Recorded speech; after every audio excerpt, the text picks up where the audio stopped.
Welcome back to Conflicts of Interest. This is episode 371. I'm the host, Kyle Anslone. Today, my guest is Dave DeCamp. Dave, how you doing? Good, Kyle. Thanks for having me back on. Very happy to have you back on, Dave. And you are the news editor at antiwar.com. Every day you write up several news stories. I think earlier this week, one day you had written up like 8 or something. It was a lot for me to even go through, read, and then, cover on the show. So just real quick, talk about antiwar.com. I'm the opinion editor there. So we, are responsible for a lot of the content on the front page every day. And, of course, if people could go donate and support our fundraiser, it's going to help both of us. So I'll let you go ahead and just, talk up the site a little bit. Yeah, so I mean, if you go to antiwar.com, one thing that you see is that there's always a ton of content. We have the news section that I write in, and you are writing in, and Connor and everything. So there's usually a lot of content there. We also have the viewpoint section, the opinion pieces, not just original stuff, but we link to all the good articles from all around the web. We have a blog where we update posts, a few times a day sometimes. So we put out a lot of content. It's a lot of output for, what we have is a very small staff. And because of our, editorial line, the fact that we're anti-war, non-interventionist, we don't get grants from big corporations or, like think tanks do. And, we do have to struggle to get by. And we rely on our readers. And luckily, antiwar.com has been around for so long and people know they can rely on it, that we have a pretty good core group of donors. But still, we really rely on the small individual donations that people can get. So if people enjoy your content, support antiwar.com. Kyle's our opinion editor, and we need to be able to, pay him and pay everybody so we could keep going. That's exactly what the donations go to, right to running the site. It's not wasted at all. So go to antiwar.com/donate to help us out. Because we got to do these fundraisers a few times a year, and it's tough every time. I hate asking for money all the time, but that's how we operate. Right. And look, if you want independent analysis, there's a great article today at the Quincy Institute for Responsible Statecraft, Dave, where Ben Freeman goes through and basically explains that the reason that all these think tanks are tainted is because they get all their money from foreign governments and military contractors. And so, really is presented to us as the news and the information is just PR for Lockheed Martin or, the Emirates or something like that. And so if you want to have independent content, then you gotta make donations to these kind of organizations. So please help us out. And antiwar.com is important to a lot more than just our website. If you look at like the Gray Zone, Caitlin Johnstone on the left, or Dave Smith, and pretty much anyone else on the libertarian side of the spectrum, when they look for foreign policy news, they go to antiwar.com. And so if you're reading even your favorite columnists, there's a good chance they're getting at least some of their news from Dave DeCamp. Dave, let's talk about some of those articles. The first one I want to ask you about is this: House Republicans divided over potential military budget cut. I haven't covered this on the show. I don't love covering congressional politics because everybody always gets all worked up and all excited. Oh, the libertarians are finally going to score a victory. And every single time it doesn't actually play out that way. So what's going on here? And is there any reason for us to be optimistic of a defense cut budget in 2023? I would say for that question, I would say no. I don't think we should be optimistic that this is going to happen, but it is interesting. So McCarthy, who was just elected Speaker of the House after I think 15 rounds of votes, which was the longest ever since like 1860 or something, he had to make a deal with more conservative Republicans in the House to get their votes. Matt Gaetz was kind of leading the charge here. There was a few others, and one of those concessions that he made apparently, and I didn't cover it for a few days because it was confusing. It wasn't clear exactly. It took me a while to figure out exactly what happened. So he apparently made a concession to hold a vote on capping spending levels at 2022 levels, which the 2022 fiscal year military budget was 782 billion, and then for 2023 it's about 758 billion. So if they reduce it, it would be about a $75 billion cut. However, they got to vote on this. They can't just make it happen. So if they do put it for a vote in the House, there's enough Republicans that are going to vote against it, and virtually all the Democrats would vote against the spending cut, except for maybe a few progressives. I saw Ilhan Omar and Ro Khanna say that they could get behind a Pentagon budget cut. But it might be, not a single vote just to cut military spending. It could just be a general budget cut, and Democrats aren't going to go for that. So it has a little chance, but it is interesting. It's noteworthy. Just the fact that this is being brought up by Republicans, I think, is good. Although some of the other Republicans that made the deal said, no, military spending was never on the table. But then some of them said that it was on the table. But again, it's not going to happen, but it's an interesting little drama that happened. And hopefully, there's more talk about this. And it's not even really a cut, bringing it back down to 2022 levels. It just shows how it's crazy that they increased the military budget by $75 billion in 1 year. I mean, even with inflation, that's just a huge increase.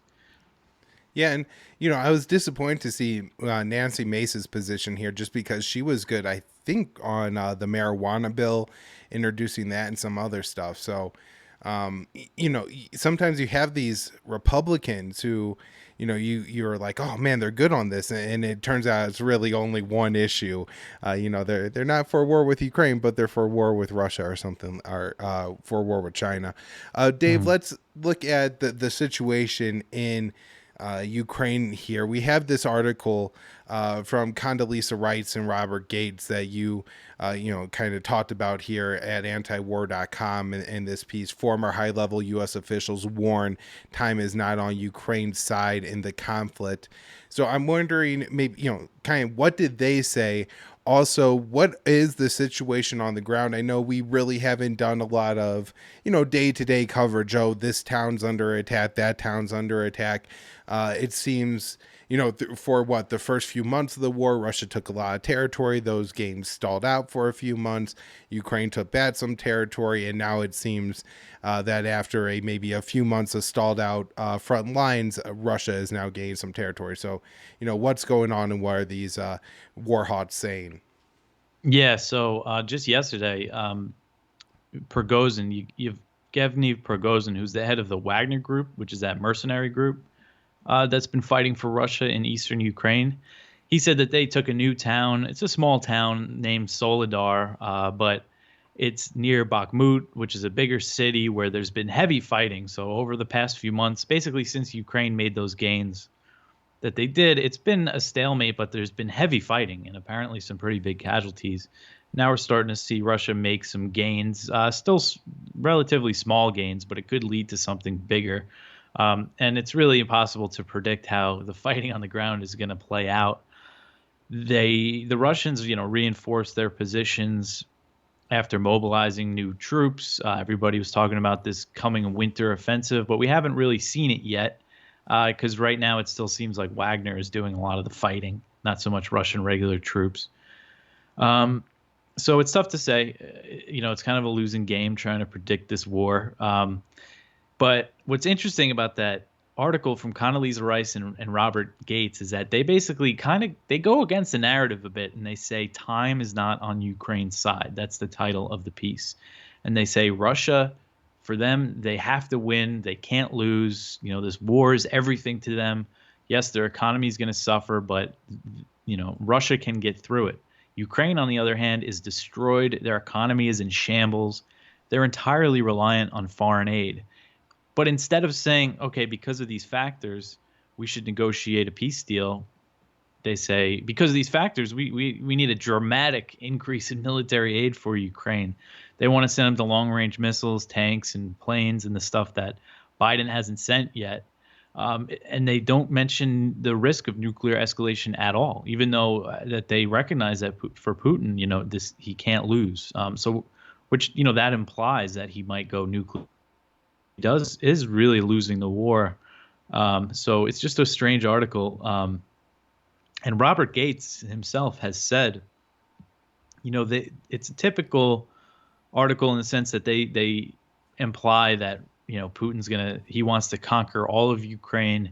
And then after he does that, NATO territory is next, even though there's no reason to believe that that's the case.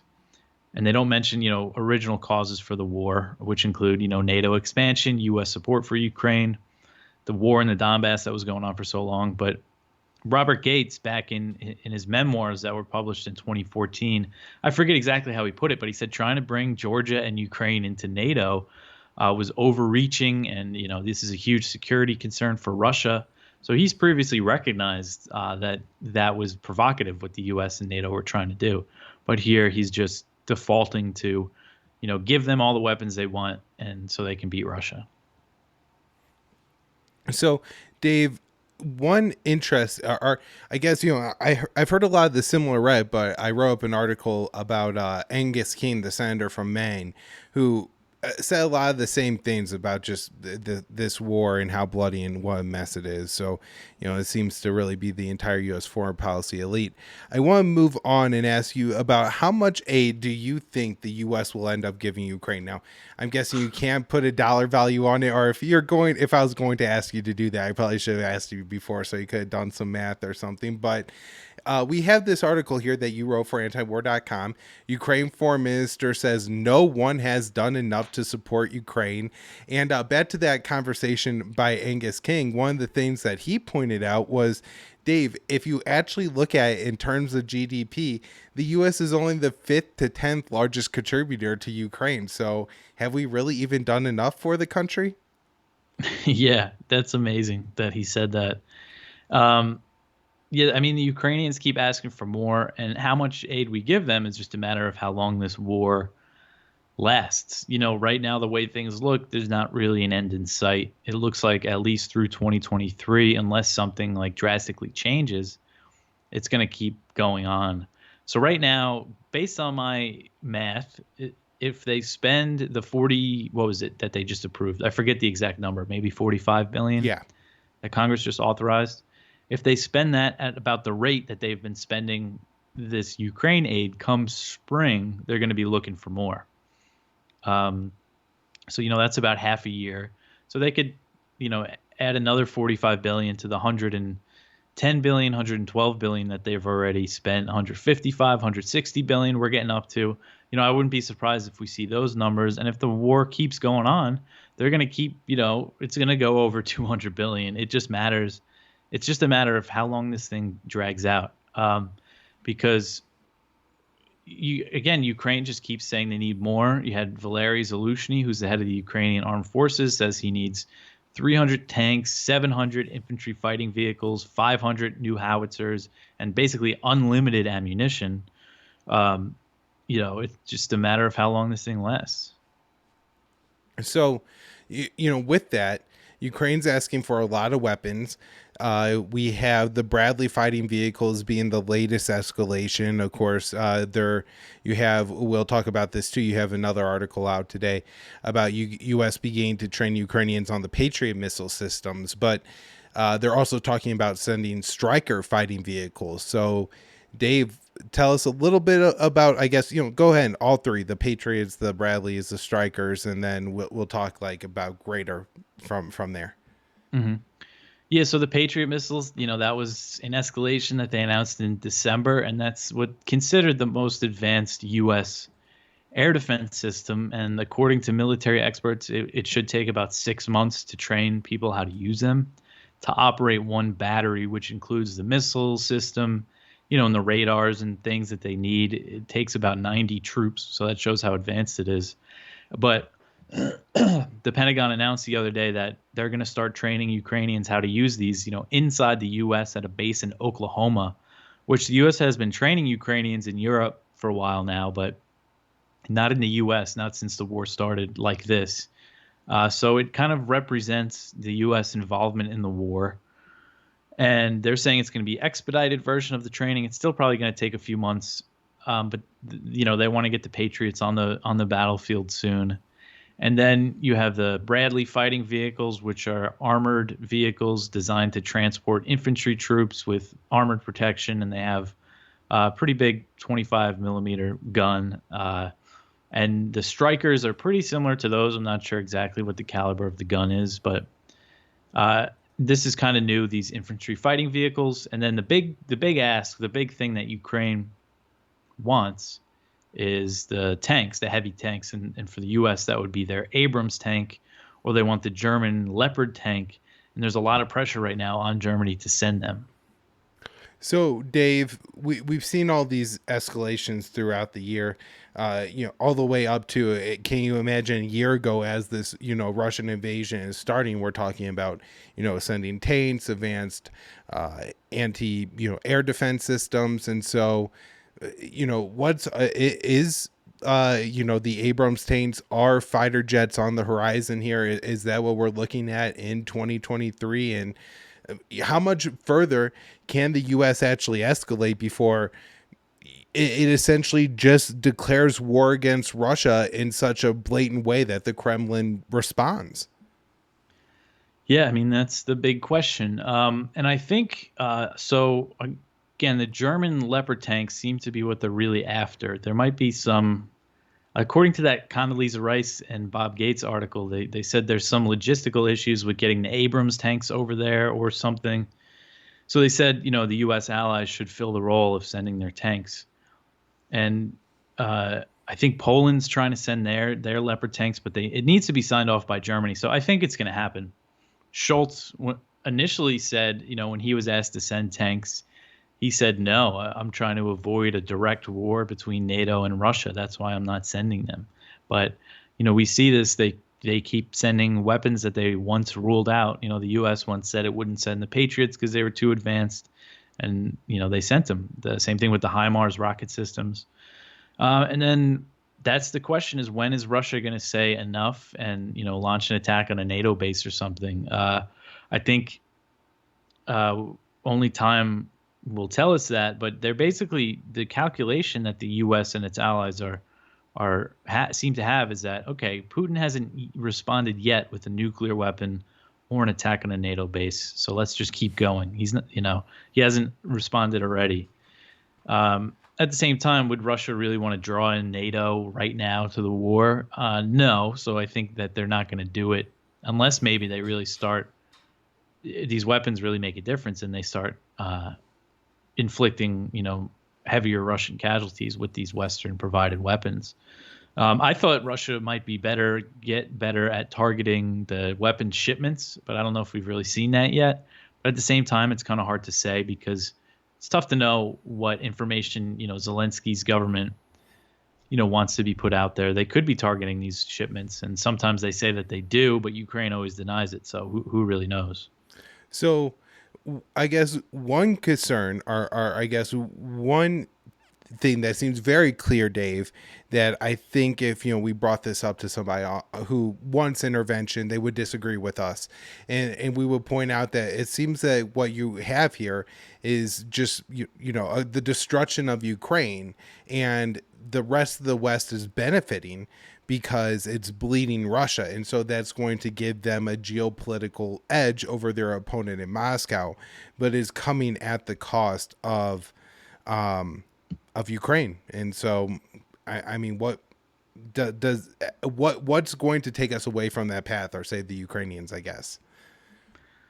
I mean, that's a good question. I really don't know. I can't say at this point. Okay. What could really change. I mean, if there's a change in Ukrainian leadership, maybe, I don't know. If the Europeans step up more and say that they're not going to keep supporting this war, but they seem to be kind of taking a more hawkish approach. The French and the Germans now, they previously weren't. Apparently, according to reports, France is really pressuring Germany to send these tanks. So, it looks like, yeah, they're dealing with high energy prices and everything, and the Europeans are having a rough winter, but it doesn't look like it's as bad as people predicted. They're getting through it. And I think it's because the temperatures have been pretty warm this winter. But, that's kind of what we thought maybe could really change the tide, is the pressure from the Europeans, but we're not really seeing that. So it does seem that one European country is somewhat interested in actually genuinely interested in diplomacy. That would be Turkey. Well, kind of European, but a part of NATO and everything. And so, what do you think the chances are that Erdogan is able to facilitate some sort of negotiations here? I don't think that'll happen unless the U.S. Pushes Ukraine to the negotiating table. Right. Yeah. I don't see any other way unless Russia really starts barreling through Ukraine, and launches a big offensive. But right now, there's no sign that that's going to be successful. I mean, it's good that Erdogan is trying, and Macron, to give him some credit, he talks to Putin, he calls him once in a while, and he's been saying, this has to end in negotiations. We have to respect Russia's security concerns, and he's getting a lot of heat for that. But again, he's escalating military aid for Ukraine, prolonging the conflict. Yeah, Dave, in one sense, you could almost imagine that if this was really just about making money, that the U.S. stockpiles, the European stockpiles have been somewhat depleted. Well, they've sent a lot of their artillery rounds to Ukraine, their small arms, their howitzers, HIMARS. Some of these very expensive systems that are now going to need to be replaced. They're going to have to ramp, not just buy the same amount of artillery shells every year from these companies, but they're going to have to pay these companies, or at least they're going to pay these companies to ramp up production. And so now, for the next 20 years in the future, and they've changed, I think they're talking about changing the way they do Pentagon contracts. And so, even for small arms systems, they'll be able to negotiate these contracts for however long they want into the future. So, the people who run and have a lot of influence in U.S. foreign policy have cashed in, Dave. They're making money here. They're doing well. At any point, do you think they're gonna say, "All right, we've made our money. We don't want to bring on nuclear war, so maybe we'll start to try to unwind this"? But then, I guess the question is, can it be unwound given the political hatred that they have created for Russia? Yeah. So I thought maybe, and I think the last time I was on your show, it was after Milley said that there should be negotiations this winter. And there are all these signs that the U.S. and Russia were holding, back channel talks and everything. So I thought maybe that was happening then, that they said, all right, we've done a lot here. And yeah, all the orders are in for the new weapons. Let's, scale things back a little bit. But it seems like that wasn't the case at all, as we've just seen a pretty major increase in U.S. involvement in the war just over the past month, really. And at some point, are they going to say that's enough? Maybe. And maybe, but I don't think it would be after this year. Sorry, I think it would be after maybe this year, if, as what Rice and Gates said was right, is that if Ukraine doesn't really make any gains soon, they might say, all right, it's time to wrap this thing up. We're not going to beat Russia. But at the same time, politically, they would still have to give Russia some concessions, some sort of security guarantees. And that right now, politically, I can't imagine that happening. Maybe that would happen in a future with a future administration, but not with the Biden administration. Yeah, I unfortunately think I agree with you. Now, I guess one thing, Dave, maybe one bit of pressure could have the war state maybe have to take a more realistic approach on Ukraine, and that is Taiwan, which, it does seem, as we've been saying for a while, that they ultimately are more concerned about Beijing than they are with Moscow. And, at least I think a lot of the Ukraine policy has to do with making sure that Russia is a weak ally for, China, and, drags China down, maybe even, and things like that. And so, seeing a chance to bleed Russia, it helps them, at least. And this is in Washington's belief, not in like, how I would organize the world, our geopolitical strategy or anything, but I think they believe that taking on Russia now will help them be in a better position against China. But people like Josh Hawley have pointed out that, hey, we're sending all these weapons to our European partners, to the Ukrainians. What's left over for the Taiwanese? And you found this quote this week in a Financial Times article, I believe. This Marine general from Japan saying, well, it's an American Marine general, but he's, I believe, stationed in Japan, basically saying, they're looking at a Ukraine-like model for Taiwan. And so will they have to maybe divert some of their, logistical reasons, had to divert to Taiwan? Could that roll back the Ukraine policy? But overall, are you still, kind of the mindset that this is, the war state is really focused on China? Yeah, and I think that is a good point, and then that pressure could roll things back a bit, just to send weapons to Taiwan. I mean, Josh Hawley's really the one that's been pushing that. He told Blinken, don't send weapons, send all these weapons you're sending to Ukraine to Taiwan. He wants to reverse it completely. And I do think in the long term that their plans, they have big plans for China, and it would make sense. Again, not that we agree with this, but if China, you are worried about China, why are you expending all these resources in Ukraine? I mean, it could be part of an effort to get more new weapons made and stuff, but Taiwan has bought like something like $19 billion worth of weapons over the past few years, and there's a huge backlog in deliveries to Taiwan. So I think, the more China hawks might start saying more, we have to make sure we get weapons to Taiwan, which is why, $10 billion in military aid for Taiwan was included in the NDAA as part of that effort. But they did cheap out a little bit because they're going to give them loans that they have to pay back. They're not just going to hand it to them, which is interesting because since when do they care about spending? But I guess I think it was because the type of aid they're giving is through the State Department, and it was the State Department's budget that they had to balance. So, but anyway, yeah, I think that could change things. And that Marine general you mentioned, he's a top U.S. Marine in Japan. The way he put it, he said that they're setting the theater in the Asia Pacific for a future war with China, the same way they did in Ukraine after 2014. So saying it pretty matter-of-factly and implying that war is going to happen, that it's kind of inevitable. But, it's pretty major comments, I think, but at the same time, military leaders, that's kind of how they talk. That is their job, is to prepare for war. That's why we left over 50,000 troops in Japan.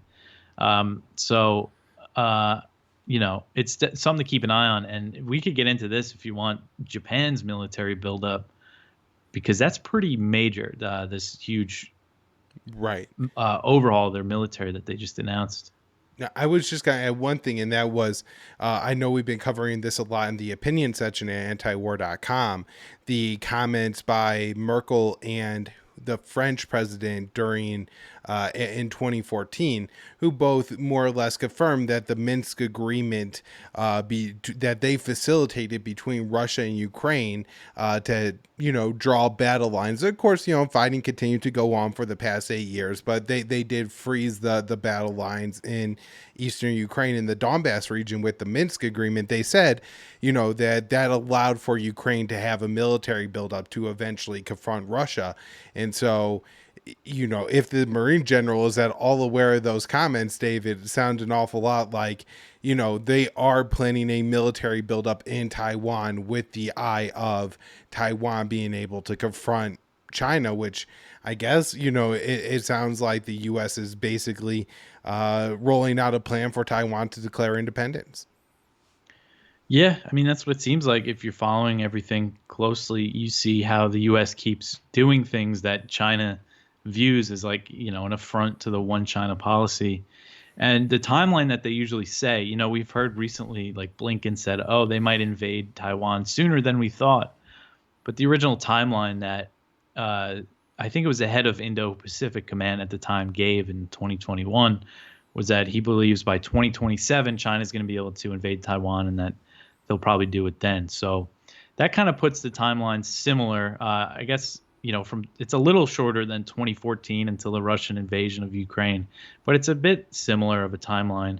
And I think we're going to see some more effort to ramp up military aid for Taiwan and arms sales, especially now with the Republicans taking control of the House. They started this new China committee. They're going to be pushing for more hawkishness on China. Yeah, and so go ahead, let's wrap up here and just quickly talk about the Japan's military buildup, because this, things could change, Dave, right? In a few years, another country could be spending more than Japan's spending. But, if things are on trajectory, this will actually make, I think, Japan like the third largest defense spender within 5 years or so. So this is a huge military buildup that we're talking about here. Yeah. So under this plan that Kishida has announced, he's the prime minister, Japan's going to double its military budget over the next 5 years. So that's huge. And it will make it the third largest military spender in the world, next to China, just behind China and the U.S. So it's significant. And when he rolled out this plan, they put out this new national security strategy that named China as their top, challenge, or however they phrased it. Very similar phrasing to the U.S. national defense strategy that was also just put out. So they're doing this military buildup and saying they're doing it because of China. So, of course, China's going to react, and they're going to try to beef up their military even more than they've been doing so. And it's just they're going to purchase. So after World War II, the U.S. kind of imposed this, what they call pacifist constitution on Japan. They said they could have a military, but it could only be for self-defense. And Japan actually does have a pretty big military, even though it's technically only allowed to operate in the name of self-defense. So they're going to double it. They're going to buy U.S. Tomahawk missiles, which have a range of 1,000 miles about. So that can put China and North Korea in range very easily. And there's language in this national security strategy that could justify Japanese military action in defense of the U.S. So the U.S.-Japan treaty alliance is going to start going both ways, it looks like. It's not just the U.S. that'll be obligated to defend Japan, vice versa. So that could draw Japan into potentially a conflict, anywhere around the world. Legally, they have to technically change their constitution to have things like this, but I think they're just kind of getting around it in their own way. This is something the U.S. has been pushing for a while. The U.S. is really encouraging this. Kishida's on his way to Washington this week. He's going to meet with Biden on Friday, and they're going to announce some new things. So this is just all moving in that direction. And what that Marine general said was that the U.S. and Japan are increasing cooperation, to prepare for a future war with China.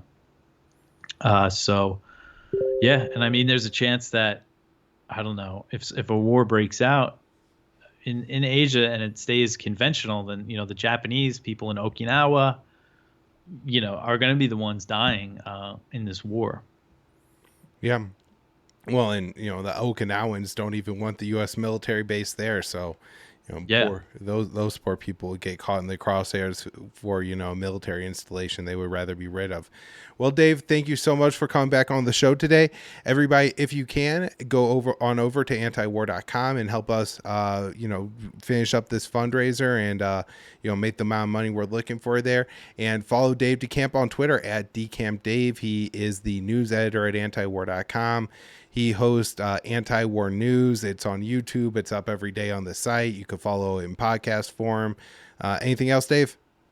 No, that's it. That's all where you can find me. All right. Thanks, Dave. Thanks.